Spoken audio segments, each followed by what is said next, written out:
ভাত ওই 45 বছর ধরে, 45 47 এরকম হবি, মানে 45 বছর আগে একবার ওয়ার্ডে তুলেছিলাম। আচ্ছা, এর আগে কি ভাত খেতেন আপনি? না না, ভাত খালি ওই এত বছর ধরে খালি ওই মুড়ি। 47 বছর আগে কি ভাত খেয়েছেন? হ্যাঁ, 47 বছর আগে ভাত খাইছি। গত 47 বছর যাবত ভাত নয়, চা বিস্কুট আর মুড়ি খেয়েই চলছে জীবন আব্দুল কুদ্দুসের। বয়স 91 কি 92 তার ভাষ্যমতে।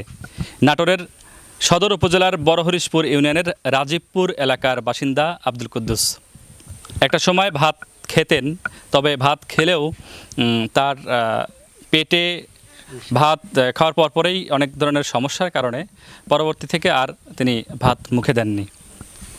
এখন এই যে আমার পাশে দেখছেন আব্দুল কুদ্দুস, তিনি এই 91-92 বছর বয়সে এসেও প্রায় 47 বছর যাবৎ এই তার মুড়ি এখন মানে খাবারের তালিকায় প্রধান খাবার।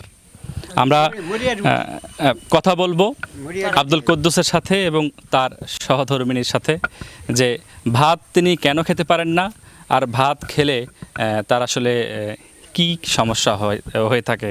এখন যেহেতু মুড়ি রুটি এগুলোই তার প্রধান খাবার, বিশেষ করে মুড়ি, সেই সার্বিক বিষয়ে কথা বলবো। আপনার নাম? আমার নাম আব্দুল কুদ্দুস প্রামাণিক। বয়স কত হচ্ছে? বয়স 91 বছর। আচ্ছা, আপনি ভাত খান না কত বছর? ভাত ওই 45 বছর ধরে, 45 47 এরকম হবি, মানে 45 বছর আগে একবার ওয়ার্ডে তুলেছিলাম। আচ্ছা, এর আগে কি ভাত খেতেন আপনি? না না, ভাত খালি ওই এত বছর ধরে খালি ওই মুড়ি। 47 বছর আগে কি ভাত খেয়েছেন? হ্যাঁ, 47 বছর আগে ভাত খাইছি। তখন খাইতে পারতাম, আর ওই পেটে ব্যথা করতেছিল, ব্যথা করে ওই চিকিৎসা করি নাটোরে, ভালো হয় না। পরে যে ওই মিশনে অপারেশন করলাম, মিশনে অপারেশন করার পরে প্রথম দিন ধরা পড়লো না, 3 দিন পরে আবার অপারেশন করেছে, পরে ধরা পড়লো খাজুলারির মাথা মরে গেছে।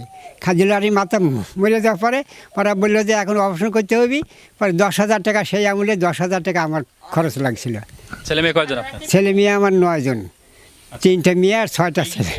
অপারেশনের পরবর্তী সময়ে আর আপনি ভাত খেতে পারেন না? খাওয়ার পরে আপনার কি হইতো?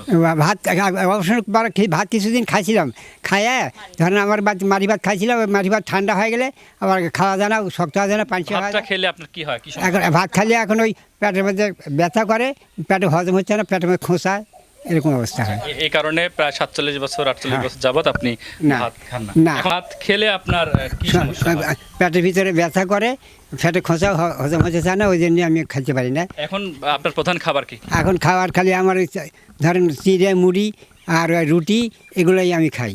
আবার চা বিস্কুট এগুলো খাইতে পারি। শারীরিক কোনো সমস্যা তো? না না না, আর কোনো সমস্যা নেই। আমার ধরেন ডায়াবেটিসও নাই বা প্রেশারও ঠিক আছে, ওগুলো সব ঠিক আছে।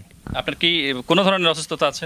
অসুস্থ খালি এই মাজার ব্যথা আর ওই ঠ্যাঙ্গের রগ একটু কোষা কোষা ধরে, এইটাই আমার সমস্যা। আর কোনো সমস্যা না, আর কোনো সমস্যা এখন এই দুইটা ছাড়ার পর থেকেও কোনো সমস্যা হয় না। এখন আব্দুল কুদ্দুস যিনি কথা বলছিলেন, ওনার প্রধান খাবার হচ্ছে মুড়ি, রুটি, চিড়া, এগুলো। বিগত প্রায় 47 বছর যাবৎ তিনি ভাত খান না। তার সহধর্মিণীর সাথে কথা বলবো যে এই যে উনি ভাত কবে থেকে খেতে পারেন না এবং খেলে কি কি সমস্যা হয়? 40 বছর আগের থেকে, 45 বছর। হ্যাঁ, ভাত খায় না, খালি রুটি খায়, দুধ দিয়ে দিয়ে মারি ভাত দিচ্ছে, খাচ্ছিল, তা বন্ধ করে দিছে, বমি হয়। এখন এই যে মুড়ি খায়, চিড়া খায়, এগুলো তার সমস্যা হয় না? না, এখন আর কিচ্ছু হয় না। তার কোনো অসুস্থতা নাই? না, অসুস্থ মানে সুস্থ বাবা, যে বল লাগে না, খাইলে একটা ভাতের বল, আর এই তো কি দিয়ে খায়, বিস্কুট টিস্কুট একটা খায়, এরকম সমস্যা না।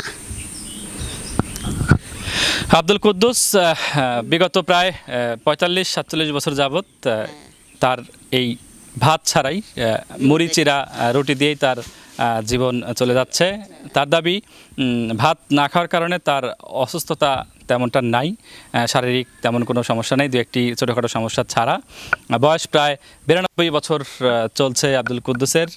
বাকি জীবনটাও তিনি এই যে ভাতের দিকে আর যেতে চাচ্ছেন না, মুড়ি, বিস্কিট বা দুধ যেগুলো খাচ্ছেন, রুটি, সেগুলো খেয়েই তার এই যে বাকি জীবন, সে জীবন পার করে দিতে চাচ্ছেন, সেটাই তিনি জানালেন আমাদেরকে। Nazmul Hasan, one news, Natore.